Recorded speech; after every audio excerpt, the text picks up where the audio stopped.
Hey guys, we're Below 95, recording live from the local county prison cell. So once again, I was just browsing through the World Wide Web when I just struck upon a death battle that I said, well, that doesn't seem to make a lot of sense. And then I looked into it and I went, you know what?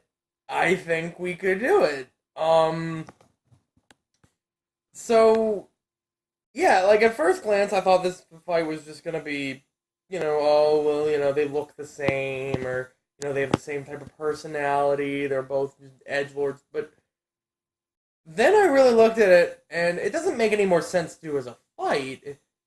But as a fight, I think it could work. Like I think it could. I don't think it's necessarily even or close, or closer than a standard death battle, but it's definitely it's definitely like there's enough check and balances to make this like an actual fight. So enough procrastinating. The fight I saw and the fight I'm going to be doing for this episode is Reaper from Overwatch and Kylo Ren from Star Wars, more specifically the episode 7 through what is going to be 9. Um, so like most people, and this was what I was saying, most people are going to look at this and be like, Star Wars character wins. Star Wars character against, I mean, Star Wars character against any, like, Jedi against any, normal human combatant. Nope, wins. Lightsaber cuts through everything. Force is just intangible. Yeah, to a degree, I would agree with you, right? But I'm going to go through both characters' lists of from the base bare bones list of powers and abilities here. And I'll explain why I think this fight could actually be a fight in the end. Um, so let's start with Reaper since he's the he's the defendant here, I guess if you want to say that. Um, so Reaper was at one point an agent of Overwatch. He later betrayed them and joined Talon, which was the group of essentially the group of terrorists. Um, and so he's had experience on both sides. He's been able to play both sides. He has a lot of combat experience, and then generally his main method of attacking is the shotguns that he uses. He dual wields, uh, compact shotguns, which, if I was reading the information right, they shoot 20 pellets per round. Uh, what was it, like 3 rounds a second, and the reload time on them is it's like 20 rounds per clip, and the reload time on them is 1.5 seconds, which is insane considering they're shotguns, but whatever. Also, you don't usually have a clip with shotgun. Whatever. Let's not discuss this. I'm not a gun person. I'm not, so yeah. Um, so that's his main method of attack, is generally with the guns. Uh, but he's not just a guy shooting. He has, multiple abilities that he incorporates within, his, his method of attack. He's a very guerrilla type of character. So he has the Wraith form, which is an intangible form that allows him to, and that also boosts his speed. So it allows him to, move through opponents. He can't, at least from what I'm aware of, can't move through solid objects. Like, he can't move through, like, walls or anything. Which is unfortunate, because that would really be helpful in this fight. But, he does get an increase in speed, and he does become intangible to both attacks and, his enemies themselves. How the form can distinguish between an attack and the environment that it's in, I don't know. Like, what if somebody rips apart a piece of a wall and throws it at it? because it is part of the environment, but it is also an attack. So, like, how do you distinguish that? Then again, I haven't been playing that much Overwatch. Unless you're in a firefight, does the intangibility really matter when you can just teleport wherever you want?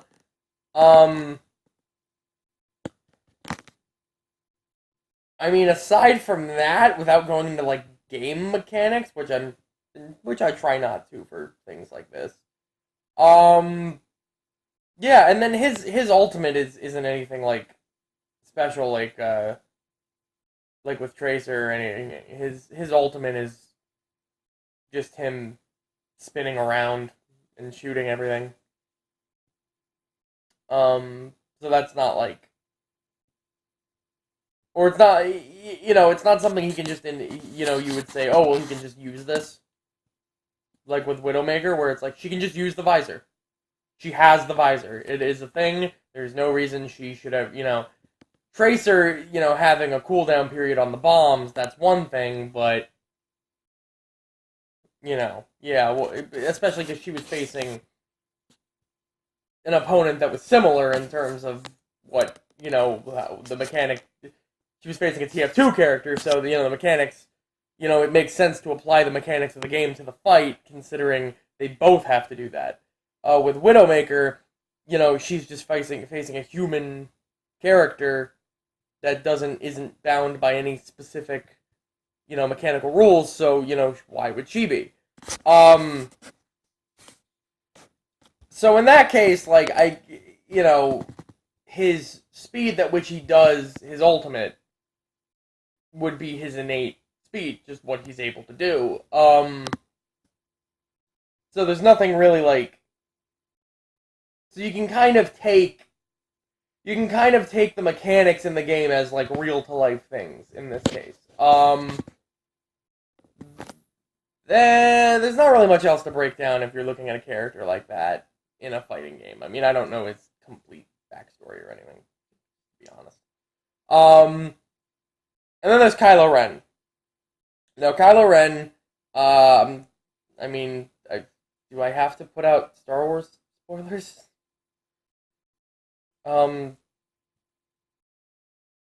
He's the son of two characters, and the nephew of another who he was trained. Well, no, that's training. That's relevant. Okay, he was trained by Luke originally, and then betrayed and tried to kill Luke, and then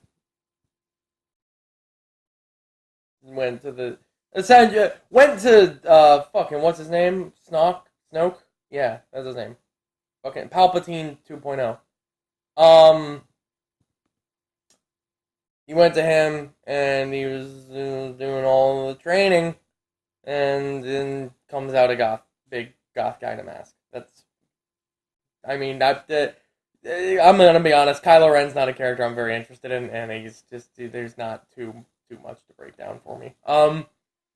So, powers and abilities, we see the lightsaber, and, the joke that it has a hilt, or that it has a guard, also made of lightsabers, but the thing is, that is actually a very shoddily constructed, crude lightsaber, within the Star Wars universe. That would be considered a bad job in terms of craftsmanship.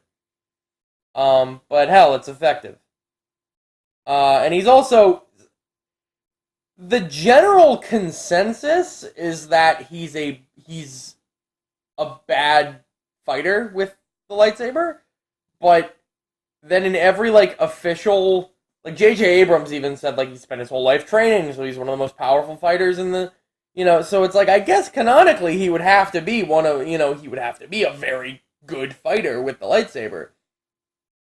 So I mean, a lot of people like to say he's not, but it's because of the style of sword he's using. It's more akin to, like, a claymore, whereas lightsabers are more akin to, like, a katana or something. So it's like, obviously, you can't say that you can't say that one guy wielding one sword is innately a better fighter than wielding another sword, because they're two different types of swords. You have to take into consideration how good they are in that field, you know? So, I mean, like, yeah, he's using a different fighting style, but that doesn't mean it's any less so than anyone else using a more traditional fighting style. And then his force abilities are are powerful but very limited. So the only real abilities that I remember him using and that I've looked up and heard of him using were the telekinesis, the force stun, and the dominate mind, as it's called. Or just mental probing, pretty much. Um, I feel like force stun should be part of telekinesis, but I'm not. I don't write the fandom. I don't know. So telekinesis, just using the force, just moving shit around. He's been able to throw people 20 feet back. He's been able to. That's all I know that he's done, actually, to be honest. The force stun, he's been able to, completely make people motionless. He's been able to put people asleep. He's been able to, freeze blaster bolts in midair, which are essentially lasers. So they should, that shouldn't be able to react that fast. And he, with the dominate mind, he's been able to do that with several normal people, but then as soon as somebody with a strong willpower comes in, he's unable to do it. Generally. Because you have to fight against their will. To dominate probe their mind. So how do I think this fight would go? Pretty much due to the force abilities of Kylo, I don't think there's much damage Reaper would be able to do. If Kylo can freeze blaster bolts in midair, he's gonna have no problem freezing shotgun pellets. Alright, that's just how that's gonna go.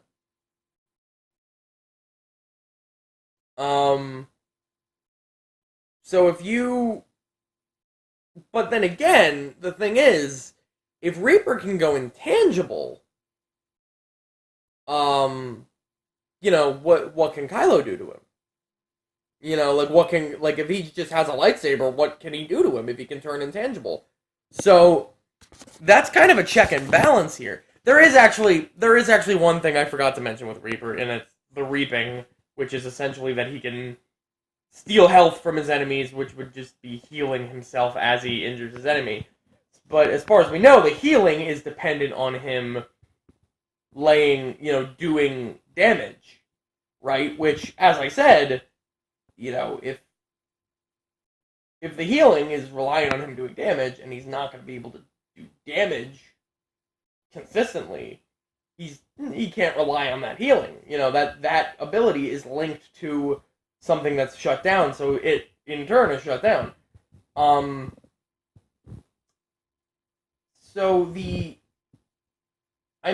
Reaper does have melee abilities, but that's not gonna be enough to win a fight against Kylo. Plus, Kylo was able to, tank a shot from a laser-based weapon that's been shown to be able to kill stormtroopers immediately who are heavily armored, and he was not armored. He was able to just, he was in pain and he was wounded from it, but he was able to take a shot from it and not die. And also he was able to physically outpace multiple, characters. One of them was Chewie, who's, above human in terms of strength. So it's like, even though he's, 100, or no, even though he's like, probably around 200 years old by that point. Yeah, I don't know the actual date of that. But, so Kylo's physically probably going to be more, and with the training and everything, is going to be more of a physical match, or physically above Reaper. But that's the thing. The issue I see is that Reaper's intangibility and his teleportation and everything are there are limitations to how often he can do that. Um, Kylo, now, I mean, Reaper isn't force sensitive, so he wouldn't be able to sense that Reaper was there, wherever he teleports, so he wouldn't be able to like track him down or anything. So Reaper would have the advantage in terms of, like element of surprise and everything, but unless he can completely blindside Kylo, he's not going to be able to. And again, I don't even think if a laser-based weapon isn't that can kill on impact isn't going to kill Kylo, I don't think a single hit from a shotgun pellet's going to. Plus, as we all know, the Force, I don't know if Kylo's learned this, or if this is an innate thing of anyone with the Force, but the Force generally can sustain you and heal you, especially the dark side has been known to. When you look at, Vaylor, Malgus, Plagueis, all these guys who have, should be dead in multiple instances, but have been able to survive due to the Force. So I feel like just the fact that like they each have a counter to each other or multiple counters to each other, but the fact of the matter is that Reaper's isn't pretty much indefinite like Kylo's is the fact that eventually, and the fact that Reaper is just kind of outclassed. I mean, a lightsaber against regular shotguns just isn't like what. How do you do that? How do you even go about that fight? The fact that Kylo has to deal with all these futuristic weapons and has even survived them, whereas Reaper's coming at him with shotguns. Yeah, I mean, I don't think there's a way Kylo can. I don't see a way Kylo can lose this. I can see Reaper maybe getting the upper hand at some point, but I can't see Kylo losing this. But yeah, that's just how I see this fight going. I don't think it's a completely one-sided fight. I just think that one person is definitely going to win, but it's not. There's no it's not 5 seconds and somebody wins. It's definitely a conflict. It's just not a fair one. So anyway, I don't know. I just thought of doing that fight. I think this works out pretty well. So for Blender 95, see ya.